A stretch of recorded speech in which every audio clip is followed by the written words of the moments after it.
Good afternoon. This is Mrs. Terry, and we're going to go to Chapter 23, the Digestive System for Unit 4 in Health Science. And we're going to study about the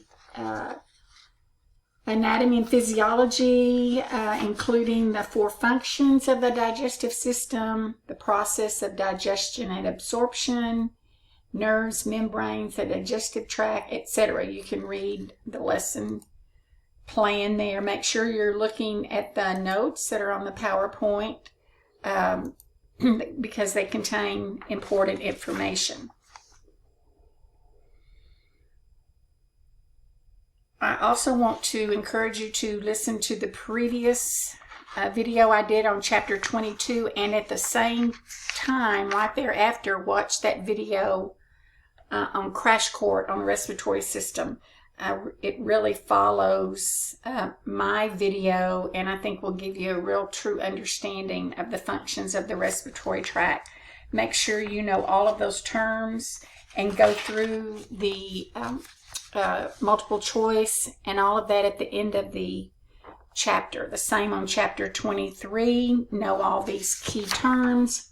I don't really need to tell you all that and spend our time talking about that, but at the end of the chapter, you're going to see some medical terms on page, right now it's on page 457. That may change with a new book, but in medical terminology and disorders, a dysentery, diverticulitis, what is sublingual, you should already know that, postprandial, oral, hematemesis, dyspepsia, all of those you need to know. The next page, it goes on to gingivitis, a hernia. Make sure you know what a hernia is. Gastroenteritis, make sure you know that's inflammation of the stomach and the intestine. GERD, gastroesophageal reflux disease. And how do we treat that? You're going to learn that in pharmacology. But know that that is having part of the meaning of the word is the esophagus. So gastroesophageal. What is intestinal obstruction? What is a bowel obstruction? What is a paralytic ileus? And what is intussusception? You need to know that. What is cholecystitis? That is inflammation. ITIS always means inflammation. Chole is the bowel, and so it's inflammation of the gallbladder. So as you break those words down, you'll know what that means. Cirrhosis of the liver. CIRRH is from the Greek word, and OSIS is a condition, so a condition of the liver.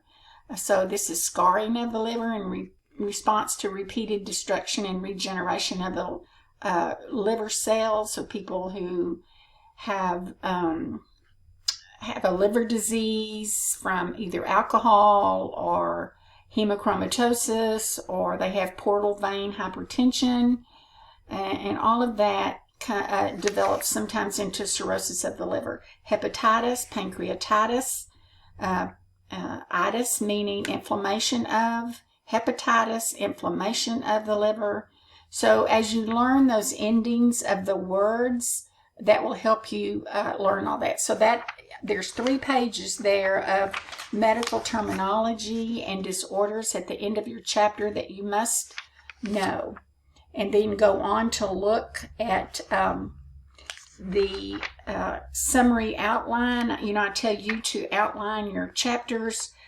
Pretty much here it is, but you need to know it. The overview of the digestive system. The functions are ingestion, which is eating, digestion, absorption, and elimination. The wall of the digestive tract and membranes, there's 4 layers. The mucosa, the submucosa, the muscle, and the serosa. The peritoneal membranes are the mesentery, the mesocolon, the greater and lesser omentum. And then we talked about the structures and organs of the digestive system, with the mouth, the pharynx, the esophagus, the stomach, the small and large intestine. The accessory digestive organs are the liver, biliary tree, gallbladder, pancreas. Boy, that pancreas sure is getting important in today's world. We hear so much about pancreatic cancer. And the pancreas, secretes the most important digestive enzymes. And they empty into the base of the common bile duct and the duodenum. And it's responsible for different enzymes, and very, very important to our body for enzyme and digestion, and we really cannot live without a pancreas. So this is something we're going to be studying about. Different types of digestion, absorption, carbohydrate digestion, protein digestion, and then nutritions with carbohydrates, vitamins, fats, minerals, that. So I want you to know all of that at the end of your chapter. It will certainly help you and work your way through your study guide and what I have posted, especially some of those or all of those YouTube videos I'm seeing. When I go back and look at stats on YouTube, not all the students are looking at those videos that I have posted for sure, and I would highly recommend you do so. I can see you do not have to make a note that you have seen it. I do not track who in particular watches my videos as they do in other classes, because there's no attendance associated with my lectures. So you don't have to make a note that you've watched my video. However, it does, as you know, on YouTube, count number of views. And I doubt anybody but my students would be wanting to watch these videos. So all of the class of 120 students are certainly not watching all the videos. So please try to do that. Okay, we talked about the functions of the digestive system, ingesting food, digesting it, and there's mechanical and chemical digestion. And then how we absorb nutrients and how we excrete the waste. So the overview, I think we just talked about that, but you can read that. I don't need to go through that. You do need to know the anatomy and physiology of where all these are in our body. And the digestive tract is a hollow tube extending from the mouth to the anus. And the accessory organs, salivary glands, the liver, the gallbladder, and the pancreas. We talked about that briefly. They empty their secretions into the tube at various points. So as the food is digested and goes through, then these organs do their digestive functions. We've talked about the 4 layers, so you can learn that, but there's within the muscle layer, the muscles are arranged to promote both mixing and peristaltic movement. So they help move that food along with that peristaltic movement. And the nerves are the enteral nervous system, the parasympathetic, and you'll learn more about sympathetic and parasympathetic nerves, but these are parasympathetic nerves. And they innervate all the muscles for mixing and peristalsis.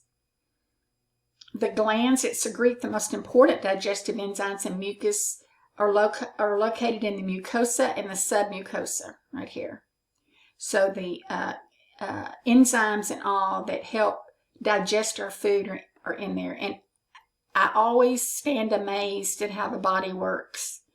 If you just think of one small thing that the body does, just in digestion alone, the parts, the mechanics of it, the chemicals of it, it's why I love nursing so much, and y'all don't need to hear me get on my soap opera box, but the body is an amazing, amazing thing. And all of the pieces and how every cell, down to every bit of oxygen and carbon dioxide, how it all works together. I just stand in awe and amazement. Okay, I'm off of that. The innervation of the digestive tract is through the enteric nervous system, and it regulates the gut motility and secretion, and it is modulated by the autonomic nerves. Okay, well, you know about the mouth, And the teeth are called mastication, chewing. That's what that is. The tongue swallowing, salivary glands, they secrete 1 liter a day of saliva with amylase and ptyalin. And 1 liter is, I'm sure you know, but the liter bag that is hung for your patient, that's how much we secrete in 1 day, 1 liter of fluid. And those glands are the parotid, which are kind of right up underneath your jawbone, as are the submandibular and the sublingual. You know, sublingual's under your tongue. And here's the other ones. Parotid is right in here. I think I said that wrong. I said under your jawbone, but it's really right up here. Sometimes you can get inflammation of the parotid gland and get a lot of swelling, like the mumps. And these are other structures in the mouth. So the pharynx is involved in the eating and swallowing, and the esophagus, we've talked about that. That's the tube that carries the food from the pharynx. And we talked about, what is this right here? The epiglottis. The epiglottis closes off so that the food does not go down into the lungs. You really need to know that. You have esophageal sphincters and lower esophageal sphincters, and all that prevents regurgitation of our food. And sometimes then we have GERD and reflux, and that's why. The stomach is the fundus, the body, and the pylorus. That's the 3 parts of this stomach. Fundus, body, and pylorus. Make sure you know that. And it regulates the rate of gastric emptying. It secretes gastric juice, including hydrochloric acid. Wow. Hydrochloric acid, that's big time stuff. It also secretes gastric hormones and an intrinsic factor. And it digests a limited amount of food, absorbs substances, and secretes a hormone called gastrin, which increases gastric motility. So you need to know this hormone is called gastrin, and it helps move that food along. It also secretes hydrochloric acid, which is why if you have GERD or reflux, it is very painful. And I think we talked about this, but the regions of the stomach is the fundus, the body, and the pylorus, and then the sphincter, and the curvatures, and the rugae. The rugae are the folds that allow the stomach to expand. So they're folded up kind of like a fan is, and it's all kind of little folds in your stomach, and that allows our stomachs to expand when we eat too much. The lower esophageal sphincter prevents reflux. So right here, it prevents the reflux from the stomach into the esophagus. And if you have a weakening of that sphincter, then you get heartburn, that sort of thing. And you can burn the distal end here of this esophagus and get ulcers, esophageal ulcers. And you can get patients who have bleeding from their esophageal ulcers, especially people who have consumed a lot of alcohol over the years. They have a lot of esophageal varices and that sort of thing, and they can come in with big time bleeding. The pyloric sphincter, right here,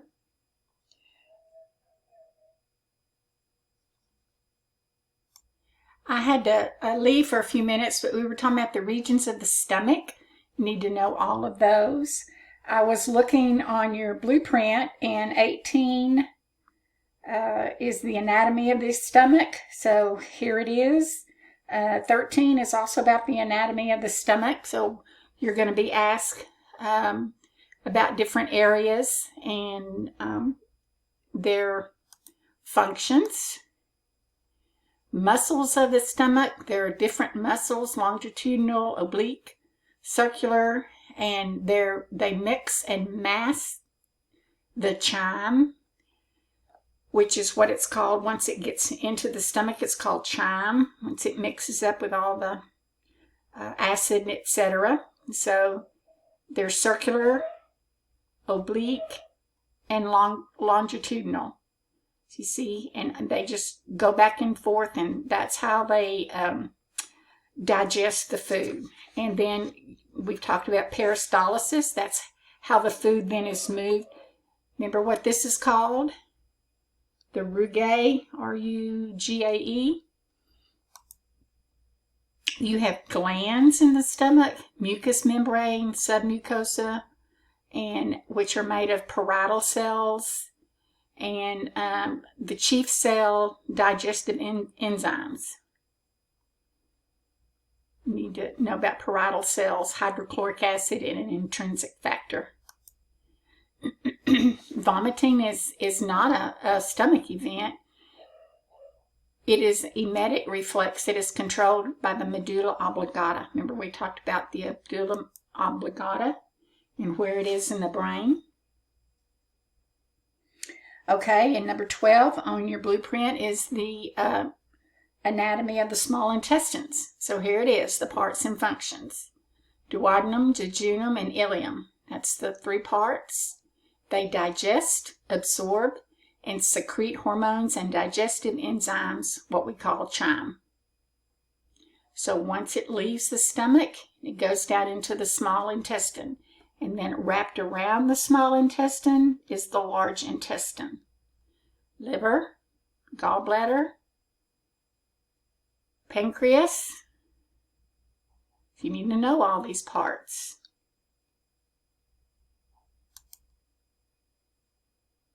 Oh, I just saw something kind of interesting. It said I can't find it now.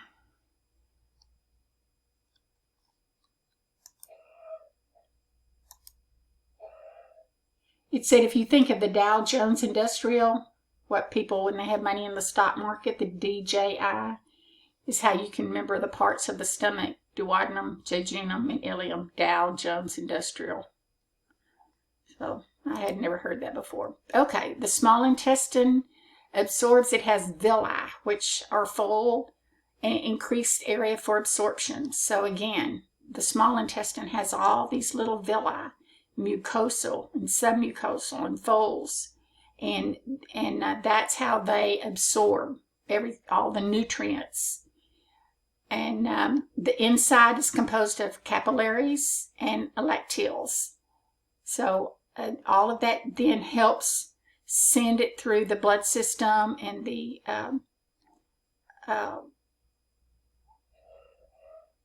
ductal system, all of our nutrients. The end products of digestion is delivered to the hepatic, which is the liver, portal system, and lymphatics.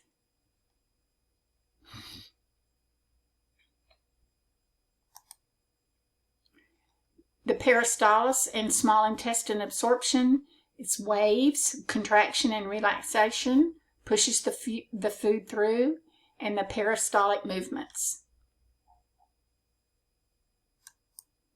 Here's the large intestine, the cecum, and then here's your little appendix, and then it's called the ascending, the transverse, and the descending colon. So ascending, transverse, and descending colon. Here's the sigmoid colon. So you need to know these different parts of the colon. And they're responsible for peristalsis and absorption, and then getting rid of all the waste.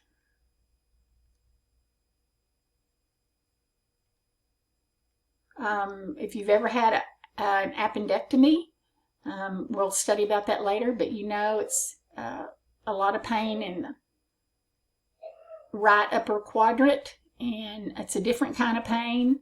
You'll know it if you have it, and it's just a little appendix. It gets inflamed. If you don't get it taken care of, a lot of times it can cause you problems with your gallbladder and your pancreas. It can give you pancreatitis. So it is urgent if you're having it. So the large intestine is responsible for water and electrolyte absorption, synthesis of vitamins, and intestinal bacteria does that, storage of waste and elimination. Be sure and read the notes. We've talked about this. Okay, accessory digestive organs. Remember we talked about the major ones and the accessory. The liver. The liver, right here, is the largest gland in the body. Hepatic, I've told you, refers to the liver. The liver synthesizes clotting factors, so if the liver is damaged, blood coagulation can be compromised, and the patient can bleed excessively. Cirrhosis of the liver is characteristic of that, a lot of bleeding. Alcohol, we've talked about, is one risk factor.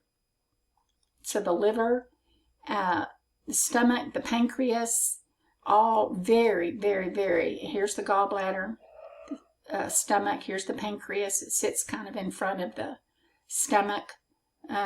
Very, very, very important. Here's the duodenum going into the small intestine. So you can kind of grasp what all that looks like.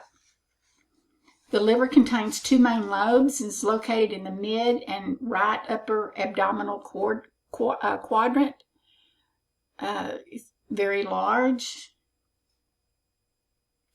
The gallbladder is tucked up underneath the liver and is attached by ducts to both the liver and the common bile duct. Here's the common bile duct.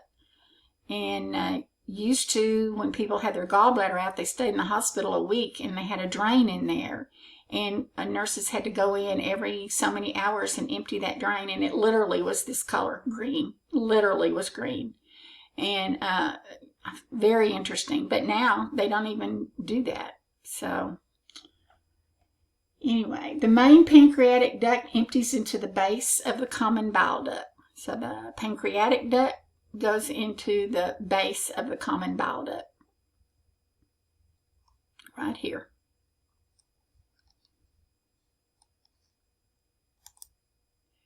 The liver synthesizes bile salts and secretion of bile, plasma proteins. It helps store glucose and fat-soluble vitamins, A, D, E, K, and B12. So you see, if you didn't have the liver, we wouldn't have our vitamins wouldn't be stored. It helps detoxify from drugs. So it functions in detoxification of drugs. It excretes bilirubin, cholesterol, and drugs. It metabolizes carbohydrates, protein, and fats.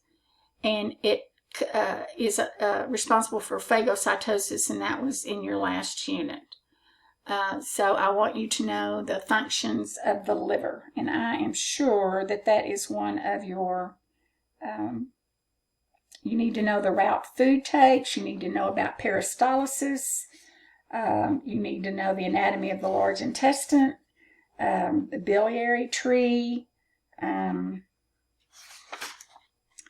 function of the pancreas, the function of the liver, stomach and gastric juices, digestive system hormones. That's on table 23.1. You need to know those.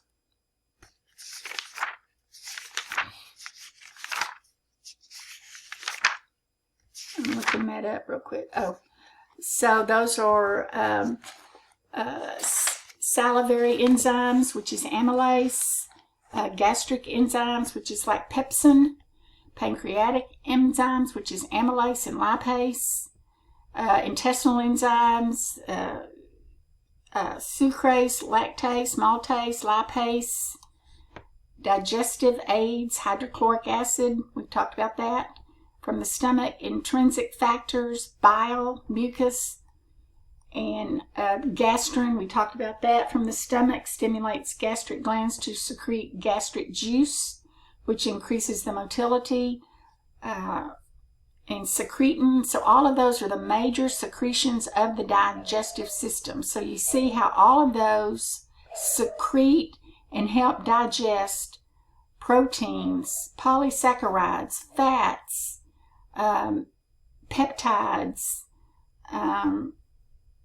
proteins, assist in the absorption of vitamin 12, and we talked about the fats, fat vitamins, fat-soluble vitamins, helps lubricate food, helps stimulate the gallbladder to contract. So all of that is done in the digestive system, and part of that is through the liver.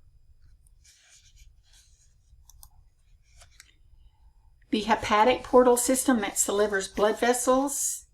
I'm going to let you read that because we're running out of time. When the blood glucose is high, the liver converts it into glycogen. You need to know that. You should have learned that when you were studying about diabetes. But the liver converts high blood glucose into glycogen. And when blood glucose is low, the liver converts that glycogen into glucose and gives the body extra glucose. So it stores the glucose as glycogen. And then when the blood glucose is low, the liver sends out that glycogen as glucose and gives the body extra glucose. The liver lobules and the bile, I told you it was a greenish yellow secretion produced by the liver and stored in the gallbladder, and it definitely is green. Bile salts have a digestive function. They help absorb fat-soluble vitamins. So if you don't have your gallbladder, then you have to watch your diet. Biliary tree, these ducts connect the liver, gallbladder, pancreas to the duodenum. And you saw that in that previous slide. And here's the different ducts. The gallbladder is a pear-shaped sac on the underside of the liver. It concentrates and stores bile. It is attached, again, to the common bile duct by a cystic duct. Fat in the duodenum stimulates the release of the hormone cholecystokinin, and that is in that chart that I just read you. And it comes from the duodenum, and it causes the gallbladder to contract and to eject bile into the common bile duct. So a hormone, this is the hormone that is released from the gallbladder that causes the gallbladder to contract. Bile components often form stones. Larger stones are not ejected and lodged in the common bile duct. Bile then backs up, can cause jaundice, and hinders hepatic function, liver function. This can also cause pancreatitis, which I mentioned, and stones can lead to cholecystitis. People who've had a gallbladder attack have cholecystitis. And it can also then affect the pancreas. The pancreas is located just below the stomach. It secretes endocrine and exocrine, in and out substances. In addition to the digestive enzymes, the pancreas also secretes an alkaline juice rich in bicarbonate. It neutralizes the highly acidic chyme. Remember the chyme that's coming through the intestines? Coming from the stomach into the duodenum. So the pancreas secretes this alkaline and that has bicarbonate in it that helps neutralize the acid. The pancreatic enzymes are the most important of all digestive enzymes, and that is amylase. And as I said previously, we cannot function without a pancreas.